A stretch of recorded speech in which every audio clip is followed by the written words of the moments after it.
घोर कलयुग में राम नाम, अल्लाह मालिक की भक्ति इबादत करना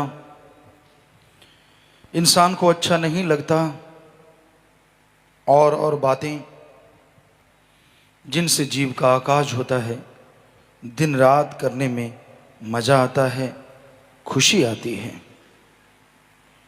इंसान दिन रात काम धंधे में लगे रहते हैं, चुगली निंदा, दूसरों की बुराइयां गाना, इससे कुछ भी हासिल नहीं होता, बल्कि जो अपने पास है वो चला जाता है। फिर भी लोग दिन रात लेग पुलिंग, टांग खिंचाई, एक दूसरे की निंदा, चुगली, बुराइयां आम गाते नजर आते हैं। तो इनमें टाइम बर्बाद हो रहा है, समय जा रहा है, इस तरफ ध्यान किसी का नहीं जाता, बल्कि लोग यही कहते हैं उठते हुए, बढ़िया टाइम पास हो गया, जबकि कोई नहीं कहता कि टाइम बर्बाद हो गया। कहते जी राम का नाम नहीं लिया जाता। क्यों नहीं लिया जाता? आप पैदल घूम रहे हैं, सुबह सवेरे घूमते रहो, आंखें खुली रखो और जीभा से ख्यालों से राम का, अल्लाह का नाम लेते रहो।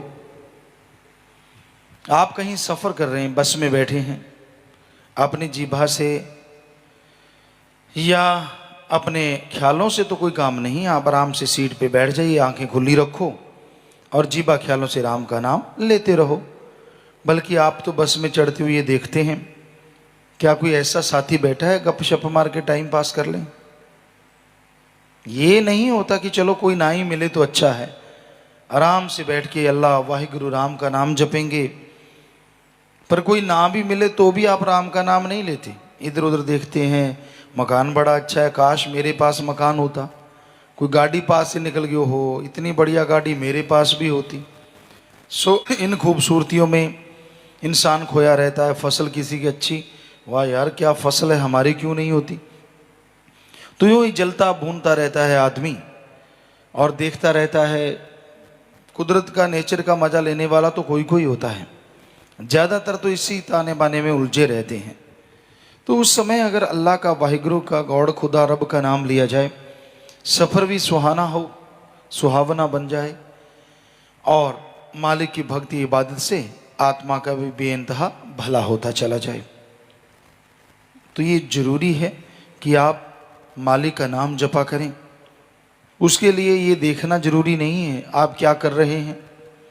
कोई भी काम धंधा करते हैं, खाना खाते हैं, जीभा से ख्यालों से राम का नाम जपते रहो।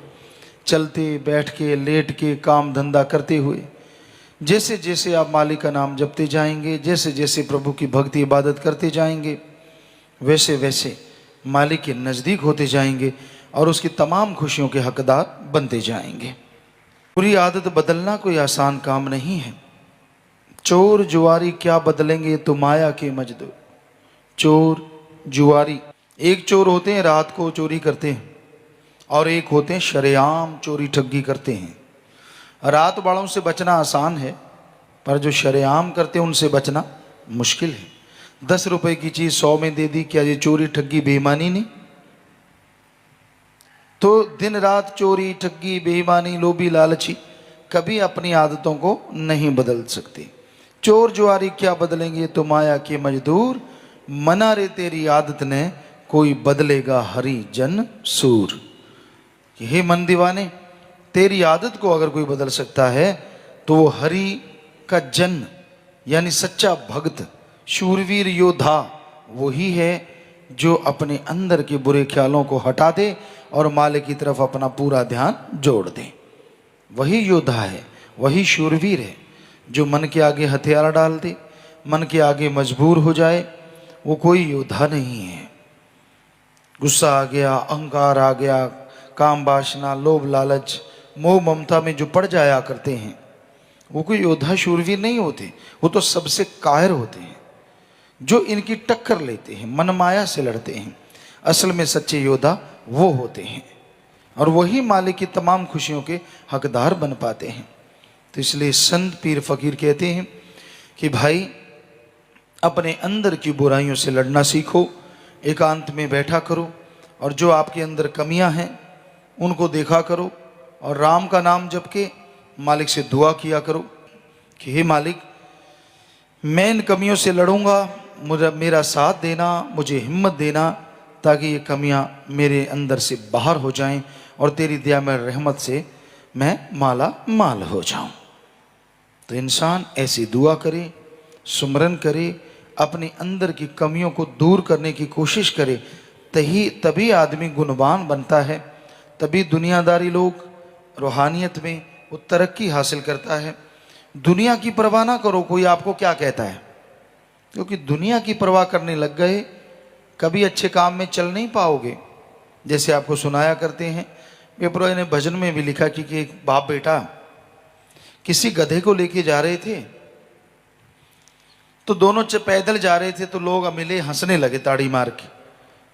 तो उन्होंने पूछा भाई हंस क्यों रहे हो? कहते आप जैसा भी कोई पागल हो सकता है, पास में सवारी है, दोनों पैदल जा रहे हो, आपकी मत मारी है। तो उन्होंने कहा भाई बात तो ठीक है। बाप कहने लगा बेटे को, बेटा मैं तो मजबूत हूं, तू छोटा है अभी, नौजवान है, तू बैठ जा गधे पे, मैं पैदल चलता हूं, दोनों तो बैठेंगे नहीं, ठीक नहीं। तो कहने लगा ठीक है। बेटा बैठ गया, थोड़ा आगे गए, कुछ लोग मिले हंसने लगे। कहने लगा भाई क्या हुआ? कहने लगे हे नौजवान, अच्छा नौजवान है, बाप को पैदल चला रखा है, खुद गधे पे बैठा है, शर्म नहीं आती?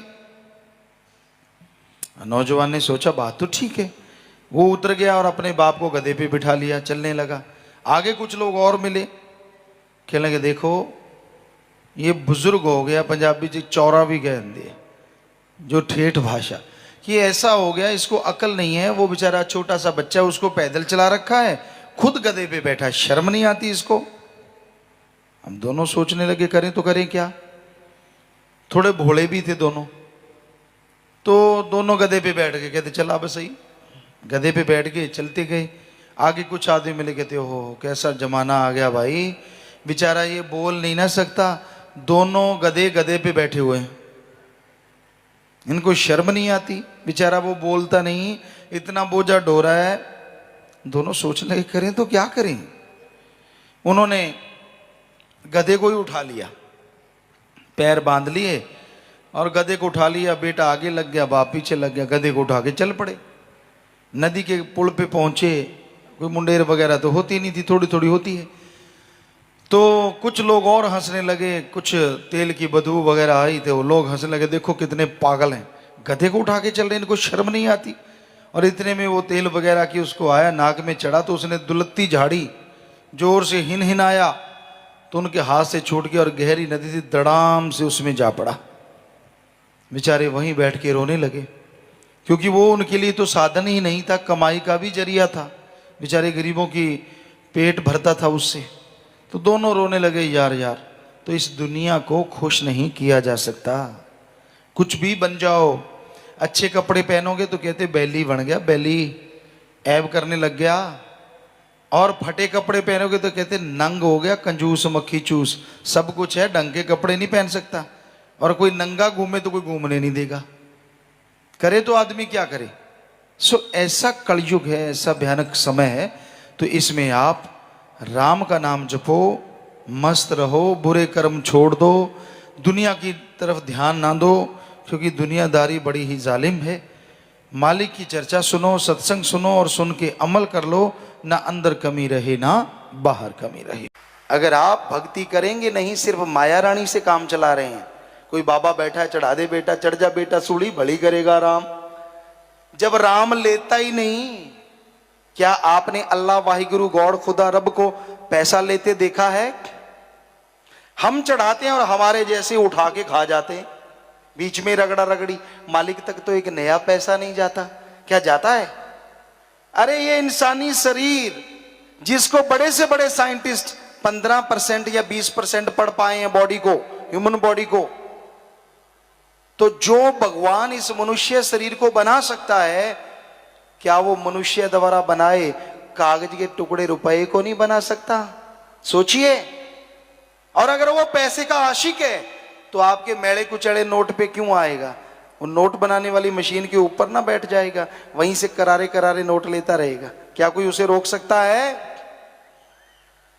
हकीकत ये है, हर धर्म में हमने पढ़ लिया, सारे वेद, पवित्र वेद, शास्त्र, गीता, रामायण, महाभारत, पांचवा वेद, और सिख धर्म की पवित्र गुरबाणी, इस्लाम धर्म की पवित्र कुरान शरीफ, कुरान मजीद, ईसाई धर्म की पवित्र बाइबल, कबीर जी, शेख फरीद, नामदेव, धन्ना भक्त, रविदास और भी बहुत सारे संतों के रूहानी सूफी बाणी पढ़ी हमने। हमने तो हर धर्म में यही लिखा हुआ पाया, भगवान दाता था, दाता है और दाता ही रहेगा, वो मंगता तो है ही नहीं। फिर आप किसे चढ़ाते हो? आप जाके मालिक को पैसा चढ़ाते हो, तो मालिक क्या सोचता है, इसके पास तो आगे ही फालतू है जो मुझे देने आ रहा है, और इसको देने की क्या जरूरत है। वाकई ठगी 100 की मारते हो, 1 रुपया मालिक को खिसका देते हो। मालिक बोलना ना, मेरा 99 रुपए 1 नंबर के कर देना, शर्म नहीं आती? भगवान को भी हिस्सेदार बना रहा है कि 99 मेरे 1 तेरा। रेशो कम होती जाती है, लाखों के बाद 1000 पे बात आ जाती है। सवा जरूर होता है, 25.25, सवा रुपया, 51। बाद में हमने सोचा ऐसा क्यों होता है, वो ख्याल आया, चवन्नी का प्रसाद मालिक का, 25 का खुद डकार जाते हैं, नाम मालिक का, खाते खुद हैं। बताइए कहां भगवान को खिलाया किसी ने, अल्लाह वाहिगुरु राम को खिलाया किसी ने? ये सब खाने पीने का मामला है। कोई देवता बलि नहीं लेता। हमने जो पढ़ा, देव फरिश्ते का मतलब है जो मजलूमों, निर्दोषों की मदद करे वो देवता, जो निर्दोषों को काटे मारे वो राक्षस। और लोग देवता को खुश करने के लिए बकरा, मुर्गा, भेड़ा, छतरा चढ़ाते हैं। और चढ़ाते कैसे हैं? मुंडी मुंडी देवता को, पिछला हिस्सा खुद खा जाते हैं, क्योंकि सिर में खोपड़ी होती है, मांस तो नाम मात्र होता है। इसलिए कहते देवता तू मत्था मारता रहे, नरम नरम गोश्त, नरम नरम मांस खुद रगड़ जाते हैं। वाह कितना चालाक है ना आदमी, कमाल कर रखी है इसने। डिब्बा लेके जाएगा, ले मालिक अल्लाह वाहिगुरु राम तेरा प्रसाद, 1 पीस निकाला, मालिक ने आगे से आशीर्वाद दिया तो प्रसाद, दिव्य दृष्टि डाली तो प्रसाद। ना जी, कौन उड़ी के धन्य भक्त की तरह वो प्रसाद रखा, डिब्बा उठाया, ए आजा प्रसाद खा ले, तू भी खा ले, खुद भी डकार जाता है, हो गया काम। कितना लोगन राम खिलौना जाना, लोगों ने भगवान को खिलौना समझ रखा है, तो वो काम किसी का क्यों करेगा? बाई चांस तीर तुक्का भिड़ जाता है, अदरवाइज राम ऐसे नहीं किसी का काम करता। उसको अगर आप पाना चाहते हो, उसकी दया में रहमत हासिल करना चाहते हो, गम चिंता टेंशन परेशानी बीमारियों से आजाद होना चाहते हो, तो जैसे आपका बेटा बीमार हो ऐसा ना हो कभी भी, भगवान करे। उसके लिए कैसे आपकी आंखों में बेख्तियार आंसू आ जाते हैं। वो एक श्रद्धा है, एक भावना है अपने बेटे के लिए। अगर ये रुपए में 100 पैसा है, भगवान के लिए 10-15 पैसे ऐसी भावना श्रद्धा बना लो, हम आपको गारंटी देते हैं भगवान के दर्शन क्या, कण कण में आपको वो नजर जरूर आएगा। ये है श्रद्धा, ये है भावना, ना कि पाप ठगी की कमाई और आदि कुछ हिस्सा 1-2% मालिक को चढ़ाया, बाकी खुद खा गए। तो ये तो बिल्कुल गलत है, चाहे आपको बुरा लगे चाहे अच्छा, है ये 100% सच। तो भाई सतगुरु अल्लाह राम जिस घट में जाहिर हो जाते हैं, वो सजदे के काबिल बन जाते हैं कि हे मेरे मौला, तेरा प्यार तेरी मोहब्बत जिसको मिल जाए वो यही गाता है, हमें मिलती रहे ये ठंडी छां। हे मेरे सतगुरु, हे मेरे दाता, तेरा दर्श दीदार जो अंत्यकरण से होने लगा है, तेरा दर्श दीदार जो खुली आंखों से अंदर बाहर एको जान में देखने लगा हूं, ऐसी रहमत कर ये चीज कभी छूटे ना, और दोनों जहां में मैं आपके ही चरणों में बैठा रहा हूं। ऐसी भावना एक साधक के अंदर पैदा होती है, और साधक कोई ऊपर से नहीं टपकते, आदमी ही साधक बनता है। जब वो भावना से प्रभु को याद करता है तो प्रभु उसकी दया में रहमत करके हर जायज इच्छा पूरी कर देते हैं। ये 100% सच है, इसे कोई झुठला ना सका है ना सकता है। ਧੰਨ ਸਤਿਗੁਰੂ ਤੇਰਾ ਹੀ ਆਸਰਾ। ਗੁਰੂ ਜੀ ਦੀ ਪਿਆਰੀ ਸੰਗਤ ਨੂੰ ਨਿਵੇਦਨ ਕੀਤਾ ਜਾਂਦਾ ਹੈ ਕਿ ਹਰ ਰੋਜ਼ ਸਤਸੰਗ ਸੁਣਨ ਦੇ ਲਈ ਸਾਡੇ ਚੈਨਲ ਡੇਰਾ ਸੱਚਾ ਸੌਦਾ ਨੂੰ ਸਬਸਕ੍ਰਾਈਬ ਕਰ ਲੈਣਾ ਜੀ।